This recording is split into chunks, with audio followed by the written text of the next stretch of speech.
Stephanie, thank you so much for sharing some time with us today. I'm really excited that you're here, and I'm very excited to have a conversation with you. And I'll just take the briefest of moments to introduce you to my community out there. So, Stephanie Tencer, she is both the director and a senior teacher at Studio Po, which is a Toronto-based studio, and she has a level 3 Iyengar Yoga teaching certificate. And for those of you who don't know what that means, you will find out what that means. That is an amazing accomplishment. And she's actively engaged with the Iyengar Yoga Association of Canada. So, Stephanie, welcome. Welcome, welcome. Thank you. Thank you. Yeah, Thank you for inviting me. I'm excited to chat with you. me too. I wonder if we might just start off with you sharing, because I know you have a yoga journey. And so I'd love to hear a little bit just about your yoga journey, your yoga teacher journey, and what has brought you here today. Sure.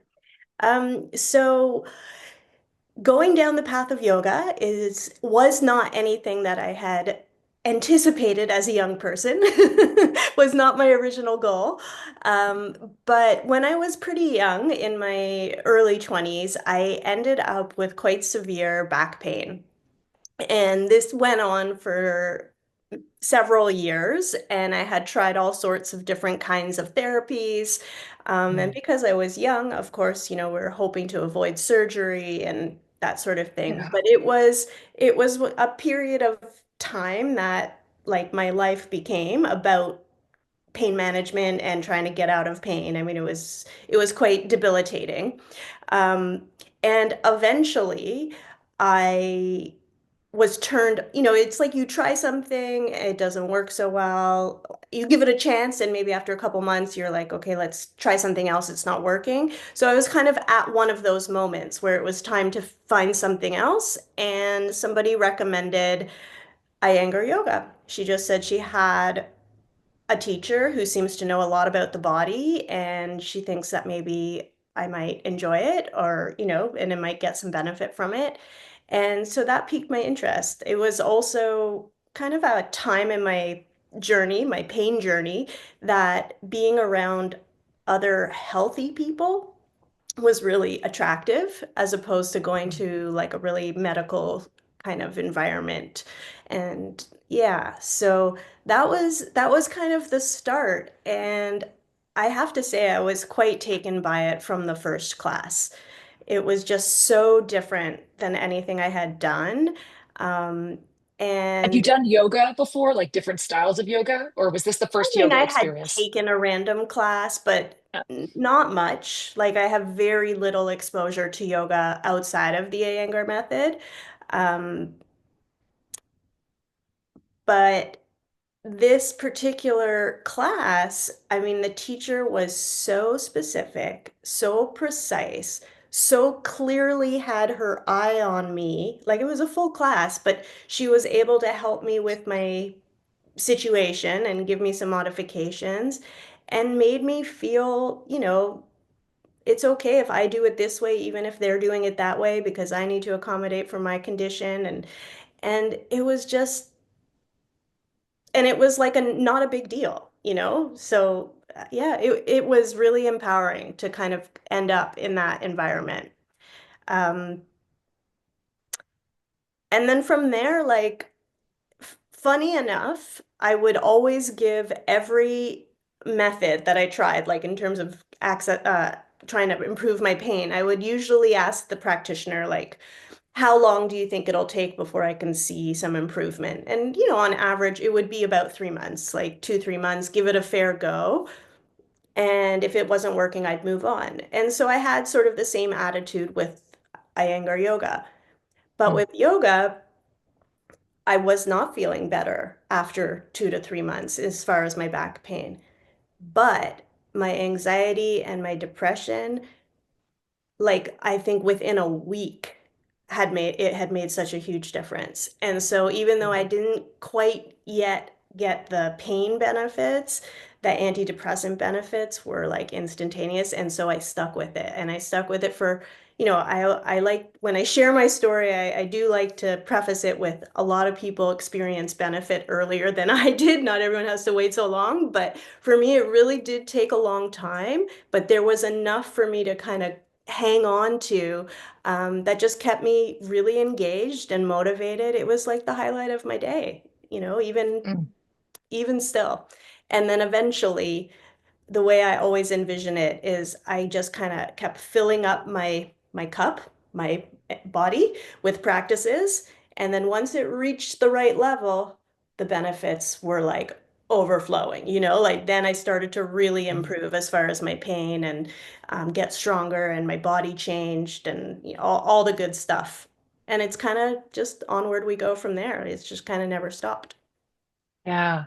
Oh, I think that's so good for people to hear, first of all, that there's such a, you know, that our mental state is such a huge component of our general feeling of wellness. But also to know that when we're embarking on a healthy path, I mean, we're going to go to, this isn't to disparage doctors. Absolute doctors are amazing, surgeons are amazing, all of it has its place. And also to organically change ourselves from the inside out to become more functional, more aligned, and more healthy. It may take a while, and it's like to have that kind of patience. Like it takes us a while to get into our knots, and it takes us a while to undo them. Yeah. Uh, and so that, take My heart, everybody.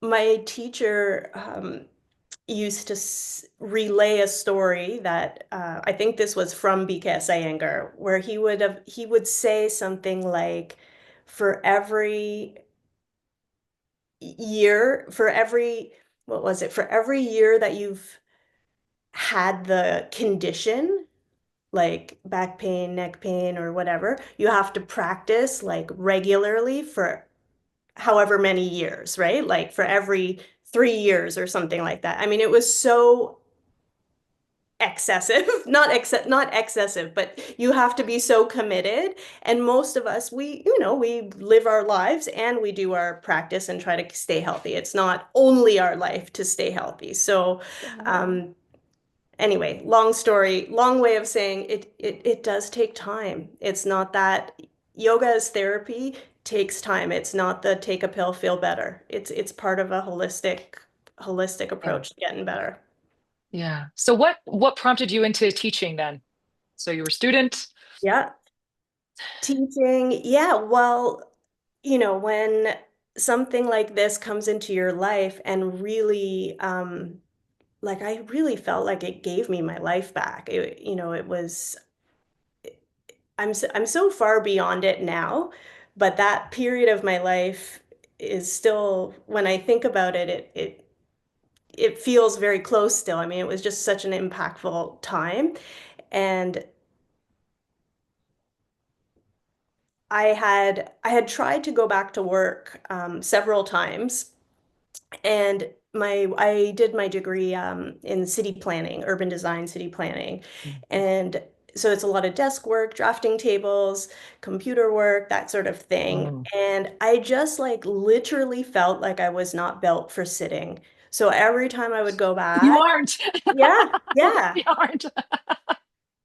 I would fall apart. I would feel like I would fall apart. And so I I base it and so I was trying to juggle this like yoga and work and trying to get back, and I was super passionate and was very passionate about my work as well. So it was very much part of how I defined myself. So it was a real struggle to Mm. sort of figure that out. But eventually, after like maybe the third time or so of kind of getting set back because I couldn't, it didn't work. Working didn't work. I just said, why am I fighting it? Like I love yoga. Mm. It makes me feel good. I'm so passionate about it, and I would love nothing more than to be able to share that with others. I know what it can offer. Um, and that was that. And so that's when I inquired about the process of becoming a teacher, and started down that road. And then from there, it still took a little while before I could fully say I'm a yoga teacher and nothing else. Like city planning now feels very far away, but it was a journey. Yeah. Yeah.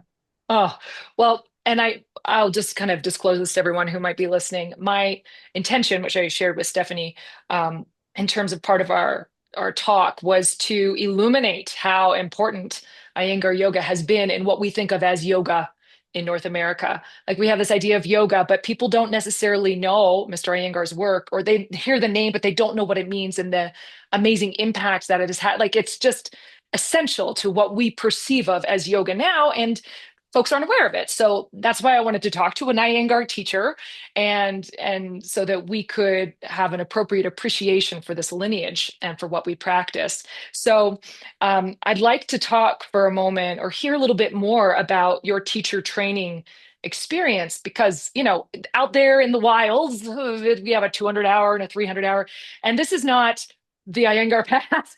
So I'd like to No, hear a little bit it more is about, not. yeah.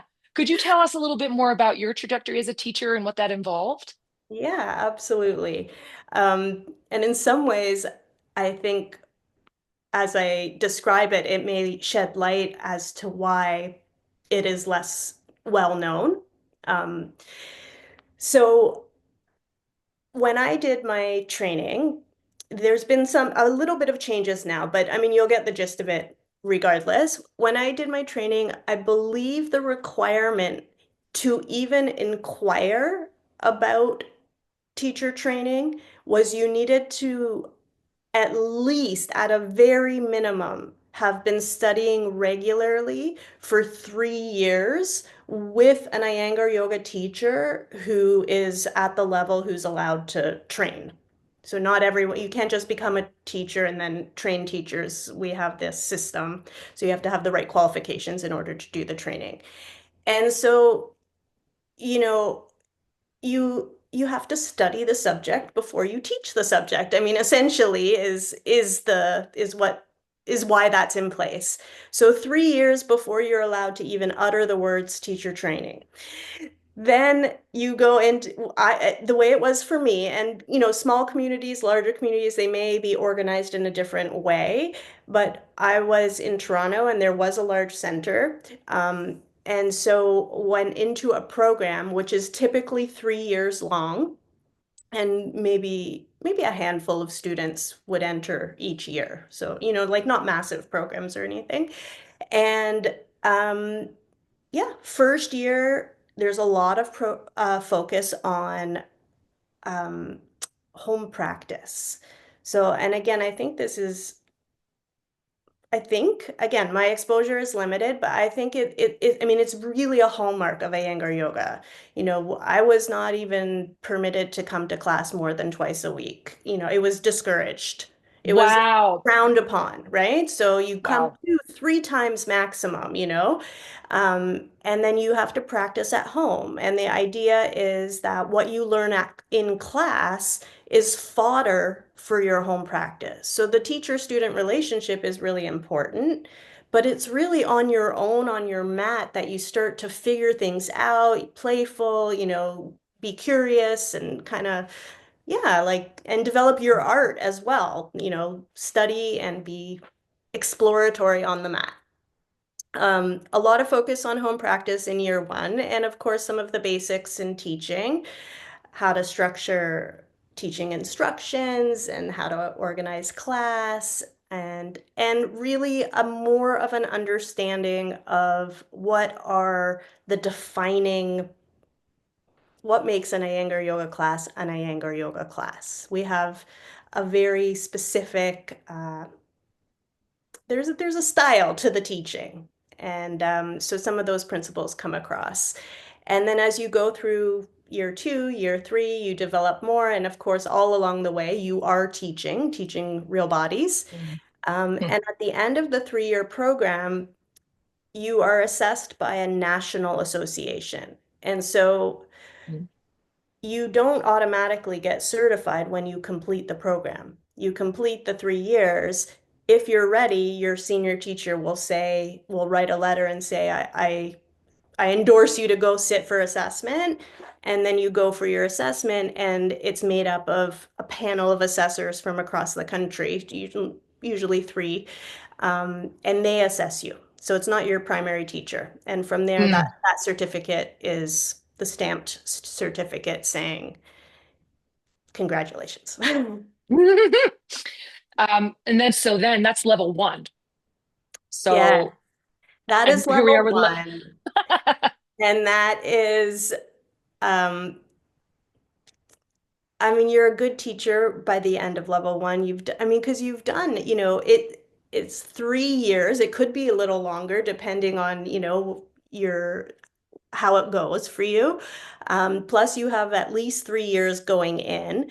Then, whenever your assessment is, I mean, it might not be the minute your program ends, so you could have some more time. A lot of people have like a good 10 years before they've sat for their first assessment. So they're good teachers, but really the idea is that level one is just the start.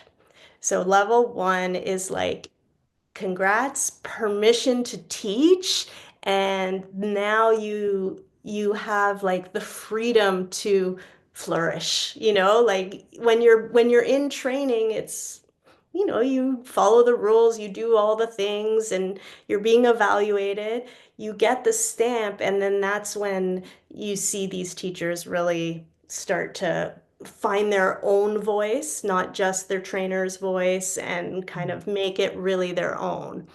And as they spend some time with the level one syllabus, which is also probably I should mention, each level has a collection of asanas and pranayams that are associated with that level. And we're only permitted to teach those poses.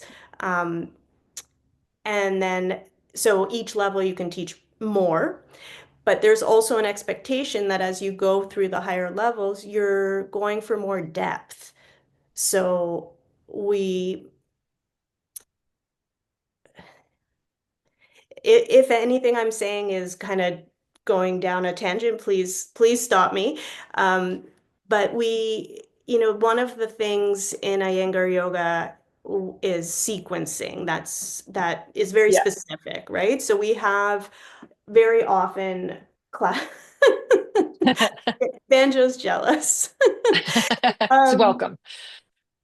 it's really typical in a Iyengar yoga class to have like first week of the month will be a focus on standing poses. Second week will be forward bends, back bends, a Mm. restorative week, that sort of thing.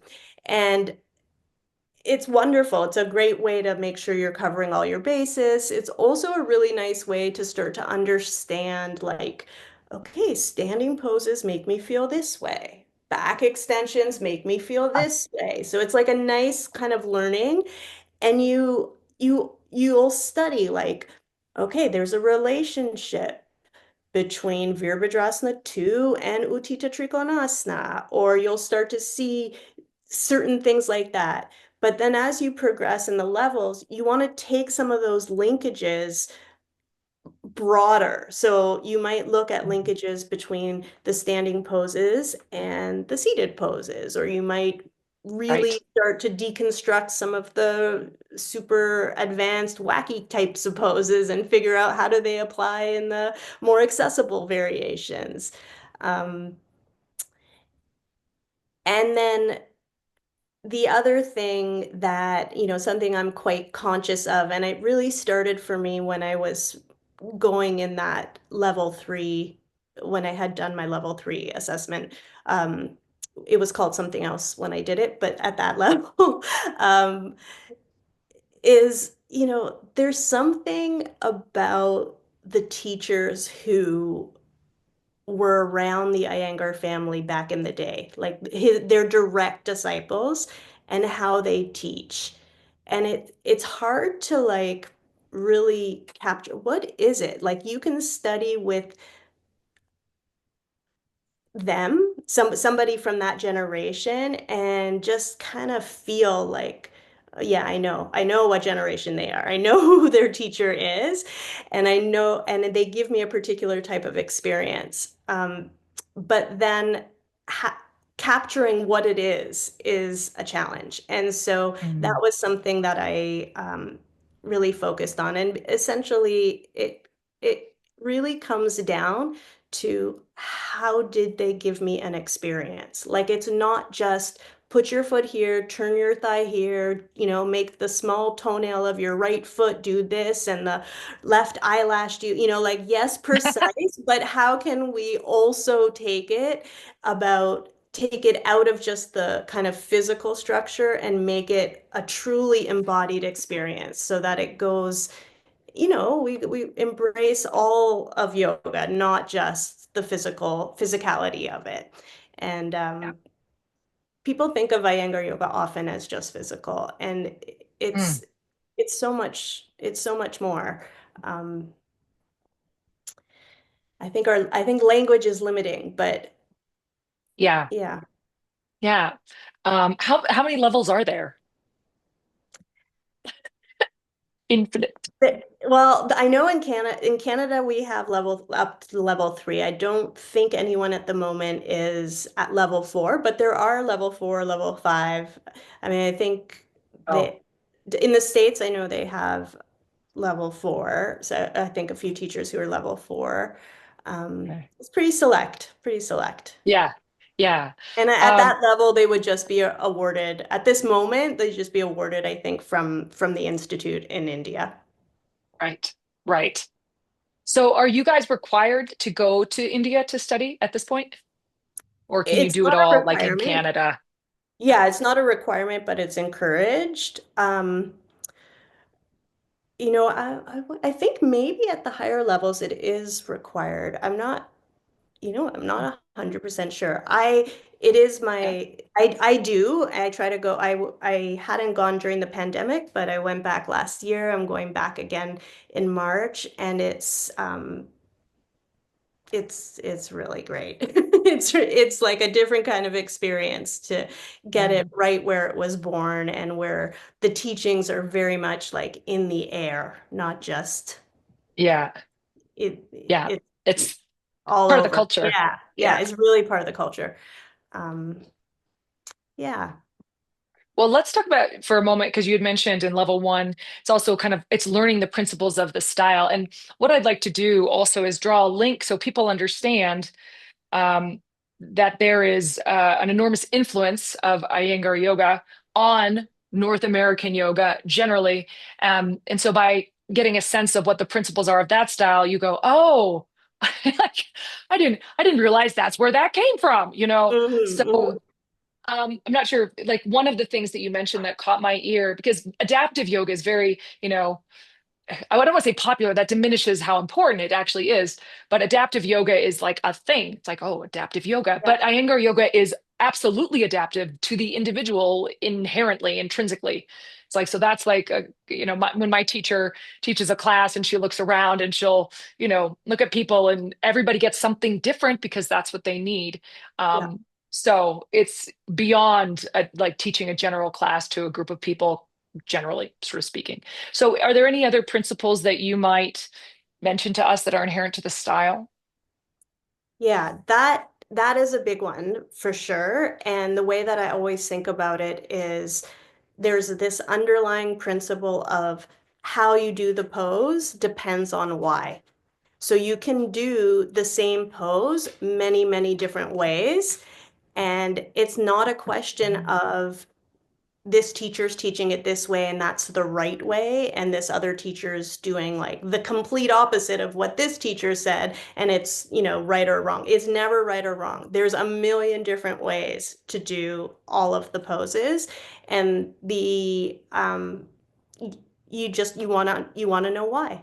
You want to do um, Utthita Trikonasana, triangle pose with your front foot up on a brick? Do you want to do it with your back foot up on a brick? Do you want to do it with a crossover stance? Do you want to do it with a broad gauge? I mean, it can all narrow stance, wide stance, it can all be done, but it all has an effect. Um, and that's part of what makes it really adaptive and also interesting and engaging. Um, and then, the other thing too is the props. So BKS Iyengar was very much the pioneer of introducing props into the yoga sphere. And he did that because he was trying to make the poses more accessible for the bodies that couldn't do it. And so he turned to pretty common household items, um, and the props were born. And so they've taken on a whole world of their own now as far as like a yoga industry or whatnot. And sometimes again, I have a lot of most of my exposure to yoga is from within the Iyengar world, but I do speak to people who practice other styles of yoga, and I know we have a reputation as being prop intensive. But unfortunately, sometimes I feel like the prop use in Iyengar yoga is a little bit misunderstood. So there's a few different reasons why we use props. And one of them is absolutely to make the poses more accessible. I mean, the truth is, if you can't reach the floor, then raise the floor up by putting a brick there. Like as an example, it makes the pose accessible. If you have a long torso and short legs, or if you have a short torso and long legs, or the opposite, then it makes good sense that you may need to practice differently in order to respond to your needs. So that's an excellent reason to use props, and we have learned that directly from the Iyengar lineage. The other reason, or another reason, why we use props is because they are our tools of the trade. I mean, they are in the same way that, like a carpenter uses its level, we can use a brick or a wall or a chair to Mm. really drive home a certain point. So it's not about making the pose easier, the asana easier, or necessarily more accessible in the way you might think. It's about making the action more accessible. Like, oh, that's what she means by suck your outer hip in, or, like it's highlighting something and teaching you, oh, yeah, my right side and my left side are not the same. And this blanket Mm. really emphasizes that. So it's more obvious, and I can gauge that now. And yeah, so those are the two ways that I'm continuously like excited by the use of props within the practice. And there's some fun, just the creativity is beyond, right? I mean, it's never ending. You can be so creative, what you're using as your props, how you organize them, new setups to accomplish different things. Um, but it's just sometimes it can be a slippery slope, because I do find that sometimes you can it's not difficult to just get a little lost in the novelty of some of the props, and Mm. I just find that the richness really comes from understanding the why. Why is the brick there? Why is the chair there? That's really rich versus just like, oh, that's a wacky setup. Let's try that. I mean, it may be really insightful, but I always encourage students, practitioners, and teachers to understand and really explore the why. Mm. That's such good advice for any teacher who is out there. It's like, what is, and also I think that speaks to something about the Iyengar style, which is like it's not about the aesthetic shape of a pose. It's not like, oh, what does it look like? It's like, what are the deeper actions? Like what's happening in your body? It's a deeper experience of the posture than just the outside or what it looks like. Yeah. So Yeah, yeah. And so even the focus on alignment. I mean, again, precise instructions is a hallmark of Iyengar yoga. There is a focus on alignment, but the point is that it's not one alignment. So sometimes you can be aligned this way, and depending on the body, this person, their alignment might be correct in this fashion, and their alignment might be correct in another fashion. But ultimately, it is alignment of the different layers within you, alignment of mm, mind and body. So that is what we're after. It's you get, you know what, you're just making me think about it, in the same way that I was saying, it's easy to get sidetracked on the props and kind of fall into the novelty of it, because our instructions are so precise. The anatomy geek within might get overly kind of fixated on that precise precision of the instructions. But again, it don't, yes, there's value in that, but don't get kind of lost in that because the bigger picture is Mm. alignment that goes well beyond just the what you're saying, the physical structure and the outer frame. Yeah, that reminds me of the dangers of the cities in the Yoga Sutra. It's like, don't get captivated by this ability to levitate, everybody. That's not the point. Similarly, don't get fascinated by your headstand too much or whatever it might be, the fancy Yeah, pose, because it's like, how does that align you on all the layers of who you are as a human, not just your femur or whatever it might be. yeah. Um, that's wonderful. So some of the, and I just want to highlight everybody out there listening. Did you hear that? Props, props. Anytime you're using a prop, that's not Iyengar lineage gift that we have. That's where it comes from. And alignment. I mean, it's and adaptation and speaking to the individual. I mean, these are all huge, anyways, huge gifts. Um, so some of the props that are also kind of fun in Iyengar yoga. And I love this. My experience is that props absolutely do not make things easier, sometimes more accessible in a way, but props can make things so challenging because it's like, got to thread the eye of the needle. I'm not able to compensate all over the place. It's like, Hmm. it brings an intelligence of action in where you're like, oh my God, I never knew my shoulder could, had a hard time doing that until, anyway. Yeah, yeah, Um, yeah. but one of the props that's really fun is the wall. So could you talk a little bit about the wall and why we use a wall and what the wall gives us? Yes. So the famous quote, the first thing that comes to mind is the quote from BKS Iyengar, where he says, "The wall is my guru," um, and just highlighting how significant of a prop the wall can be. So I I mean, and that goes for the wall or the floor for that matter. He did his standing poses on the floor as well, if you like lying Mm. down as well, which is pretty incredible to think about. But yeah, so the wall Yeah. can be used a million different ways. We do standing poses like back body to the wall. Um, and when you have that, anywhere where your body is touching something, it gives a reference, right? You can feel. So then you really start to be able to understand what's happening on the right side, left side, front leg, back leg, gives you that feedback where there's more pressure, tension, push, and yeah, and then also you can sometimes we do poses facing the wall. So I'm just talking about standing poses. I often do one foot into the wall or Mm. arms stuff at the wall.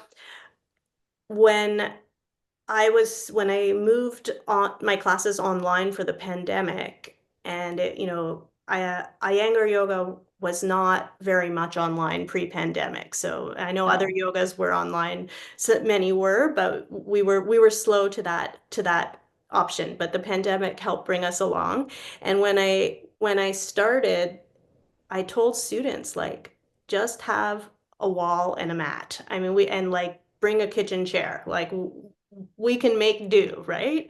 The wall Mm. is a fabulous prop. I do you want to see It's examples? great. I mean, I don't know. I don't know what else to say. No, well, and also the wall, yes, and the floor, yes, but also in Iyengar too, just to be more specific, we have the ropes. And also, so if Yes. you go to, yes, there they are. Look. So you can like put yourself in the ropes. It's like this amazing anti-gravity lever that Yeah. makes things, yeah, really interesting. Yeah, I know it became quite trendy to do the slings and hanging and Oh, stuff. yeah. But there are roots in Iyengar yoga and all that. I mean, we've been hanging, and in the Yeah. old, I've seen in India, like the carvings of people hanging from the banyan trees, and um, Yes. it's very much Yes. a yoga thing. Yeah, Yeah. and it's That's really, incredible.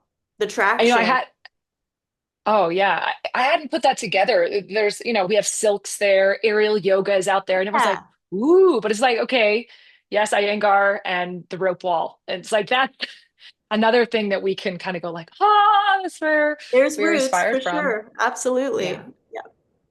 Yeah. Is there anything, and we don't have to be too specific, people can find absolutely resources on this, but in terms of the history of Iyengar Yoga and who Mr. Iyengar learned from. Could you share us anything about that and how he actually, like North American yoga, obviously, what we think of it today is due to his willingness to be an ambassador for this style. But could you share anything that you know about sort of that history? Yes. I will preface by saying that I'm probably not doing the lineage justice, but I can give you a very, very, very broad strokes. I know that his teacher was Krishnamacharya. He spoke frequently about how intense Krishnamacharya was as his teacher, that there was a very intense relationship there. He was Mr. Iyengar was very unwell as a child. He was sick. And he ended up, I forget, there was a relation, like I think Krishnamacharya was his brother-in-law, like, and so he was sent there to work on his health, to do yoga that way. And then he ended up getting stronger through really intense yoga practice. And eventually, still as a young man, he was sent to Pune to teach a group of women, specifically women's classes. And Seems unusual. yeah, yeah, Yeah, it was, I mean, now women dominate the yoga classes, but back then it wasn't like that. And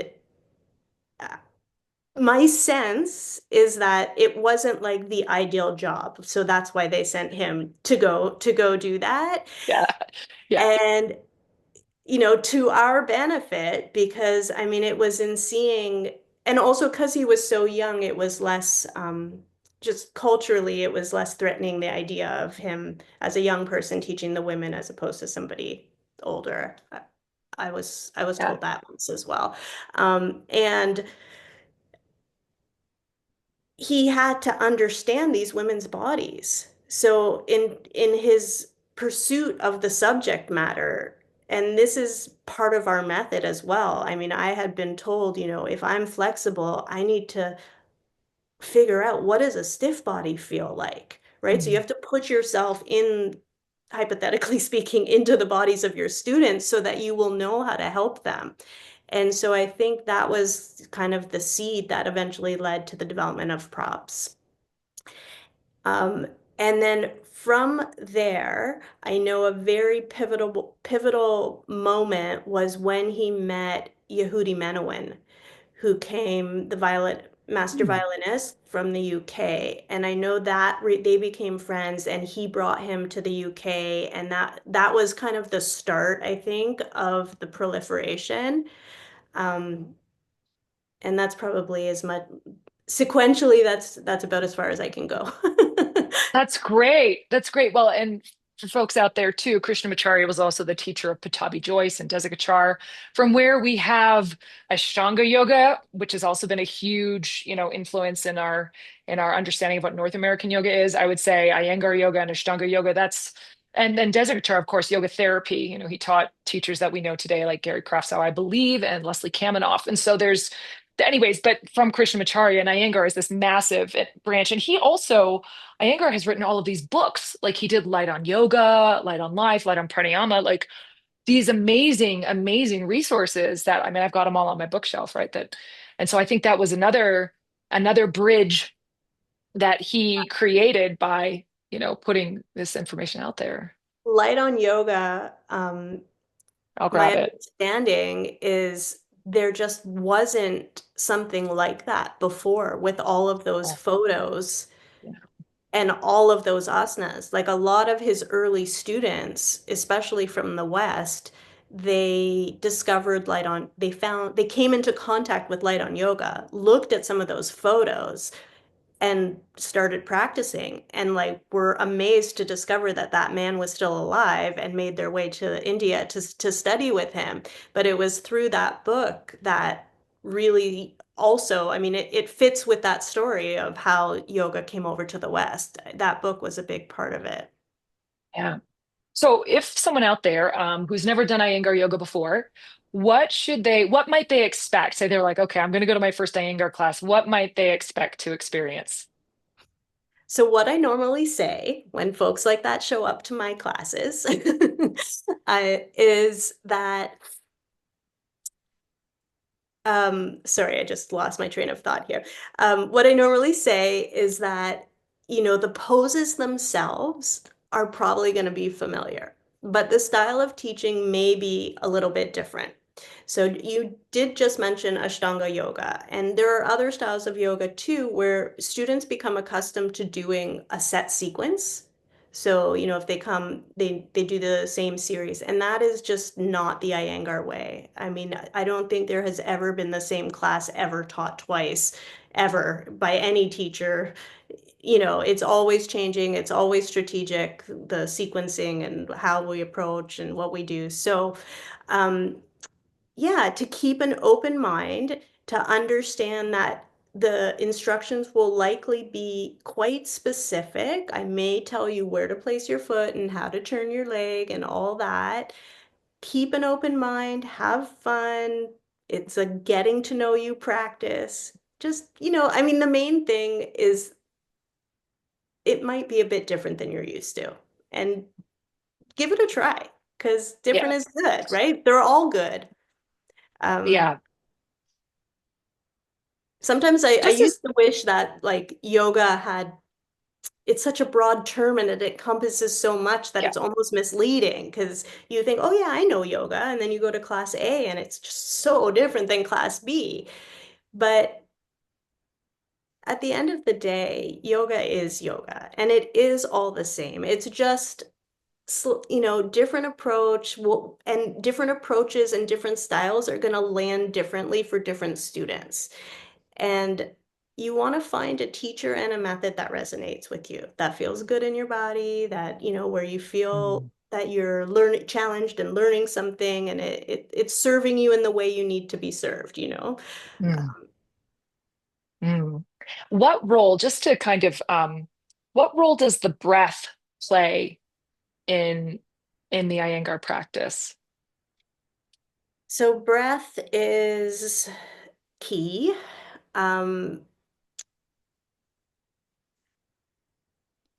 However, in in our method, we we definitely teach asana before, I mean, breath, when you say Yeah. breath, I start to think towards pranayama and manipulation of breath.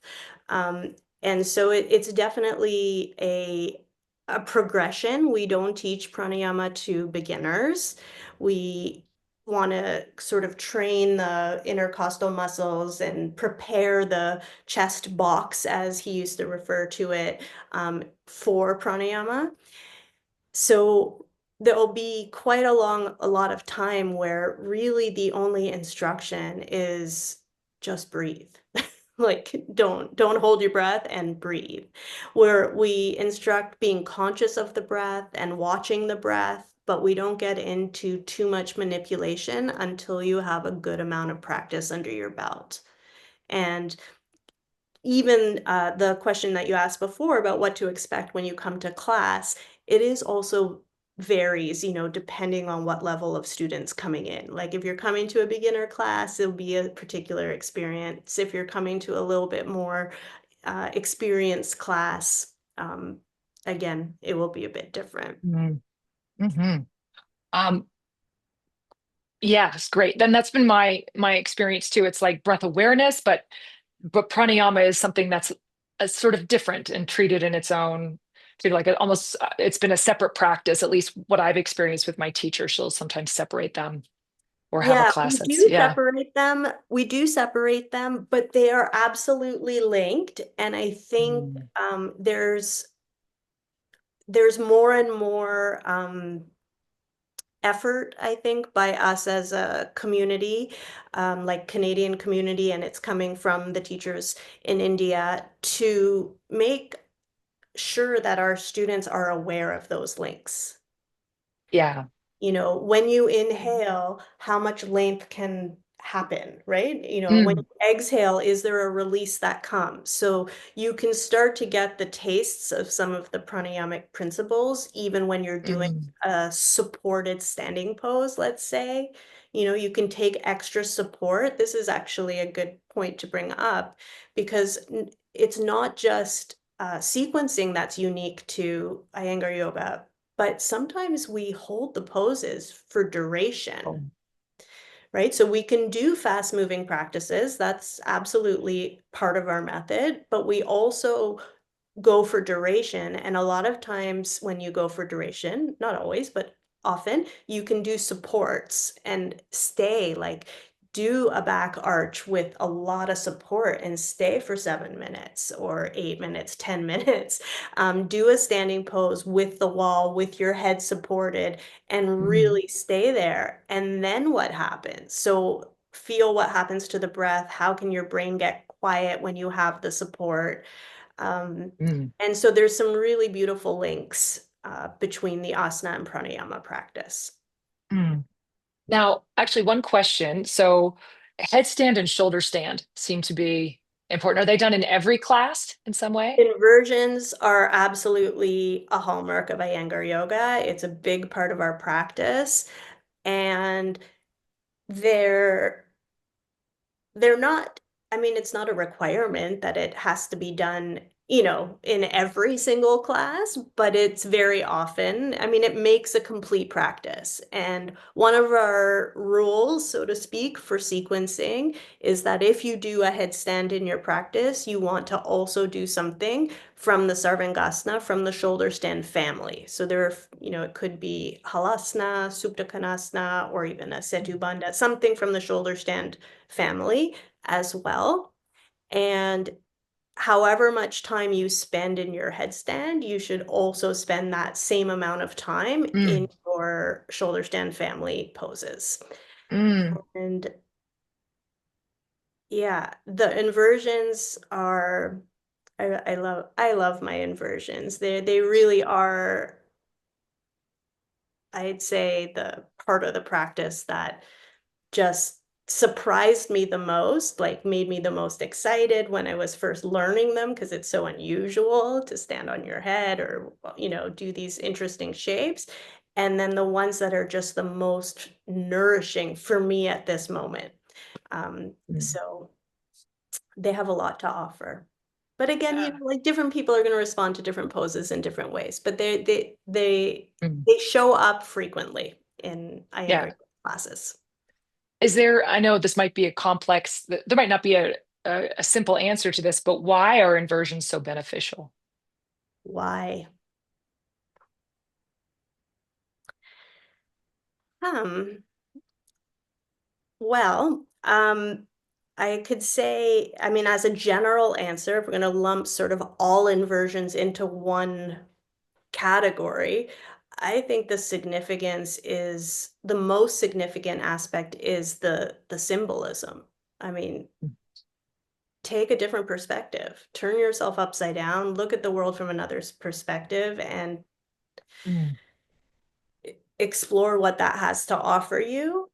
Um, when you start looking at the individual asanas, Shirshasana and headstand and Sarvangasana, shoulder stand, they're very different. And I know that when I practice those two poses, they make me feel a different way.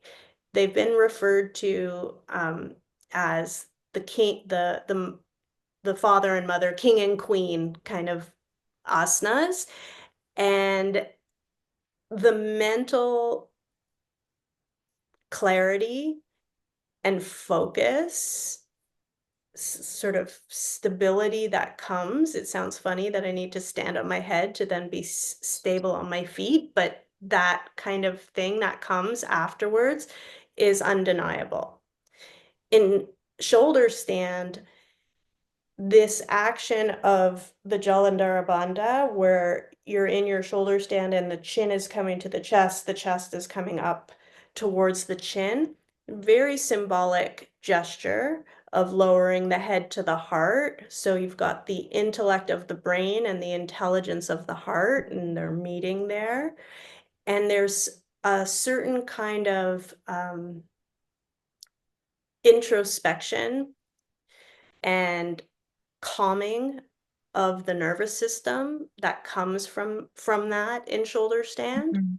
And so those two pieces, like the focus, stability, and not arrogance, but confidence that comes from the headstand type of pose, Yeah. combined with that introspective, I would even say compassion that comes from the shoulder stand, um, is really a gift. Yeah, this is very personal interpretation, but Yeah. that's my That's feeling on beautiful. Oh, it's beautiful. All right. Just one more question before we wrap up, which is just would you share with what does your personal yoga practice look like? it. Oh, well, my practice, so I generally dedicate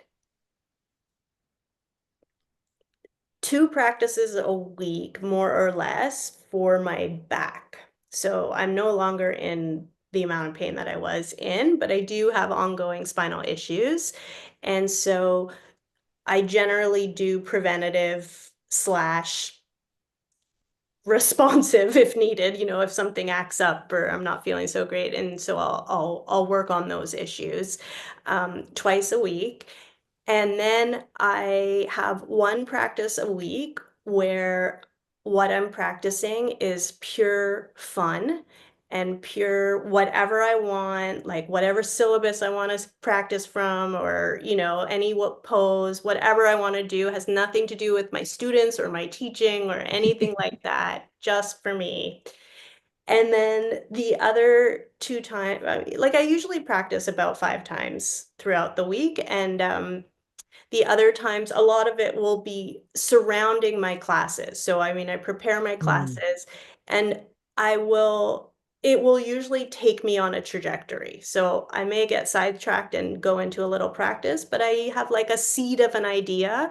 I'll practice it, figure it out, go with that, and that might end up into my classes. So, yeah, I mean, I think that's the general structure. I'm not particularly rigid. I practice sometimes in the morning, sometimes in the afternoon, sometimes 20 Mm. minutes, often an hour. When I really can, I much prefer 2 hours, but we do what we can, and yeah. Wonderful. I think that's very heartening for folks out there to hear too. It's that giving yourself some flexibility, right? So to be a little bit more forgiving if it's 20 minutes, if it's an hour, great if it's 2 hours, but it doesn't have to be this rule, get up at 6 a.m. and do your 2 hour yoga practice. Because how sustainable is that, right? Yeah. Yeah, Yeah, frequency is yeah, important, right? So it'd be better to do half an hour every day than like once a week, 2 hours. There's no question. that's great. So, Stephanie, where can people find you? Ah, um, well, I have my studio in Toronto, Studio Po, and we have a website, studiopoyoga.com. I am also on YouTube, and so I have a channel. You can search for that. It's just my name. And there's lots of practices there. So actually, if you want to try out Iyengar Yoga, it'd be a great place to do a short practice. Amazing. And if they wanted to find, say they're not in Toronto and they've gone to your YouTube and they're like, oh, that was amazing. I want to try it. Do you have any tips for them finding an Iyengar teacher locally for them? Yeah, well, of course, use Google, find it. But most countries have an association. And so Okay. yeah, you can find even bksiyengar.com, which is associated with the institute in India. I believe they have all of the teachers listed by country. But I Okay. know for Canada, for example, you can search all of the Canadian teachers. I'm pretty sure the US has that as well. Um, Iyengar yoga teachers are, as we discussed, certified. It's a big deal. It's a lot of work. And so we have a certification mark. And it happens that people will say that they're sort of teaching in the Iyengar style, but maybe they haven't fully become certified. And if you want to be sure that your teacher has done the training, then they will be very happy you asked, and they will very gladly let you know that they are certified. It will probably be on their websites, but that is one way to kind of just know for sure that you're dealing with a certified teacher. Yeah. Accept no substitutes. Absolutely. Well, I encourage all of you out there to go to Stephanie's YouTube and take a class or two. What a gift that is. I'm so happy that you have that out there. What a Aw, wonderful thank resource you. for people. Anyway, Stephanie, thank you so much. It has been such a delight to talk to you, and I hope edifying to everyone out there to recognize, have a little bit more of a sense of, what Iyengar yoga is, where it comes from, why it's so important. So thank you so much for sharing your time and your knowledge with us today. Oh, it was my pleasure. Thank you so much for inviting me.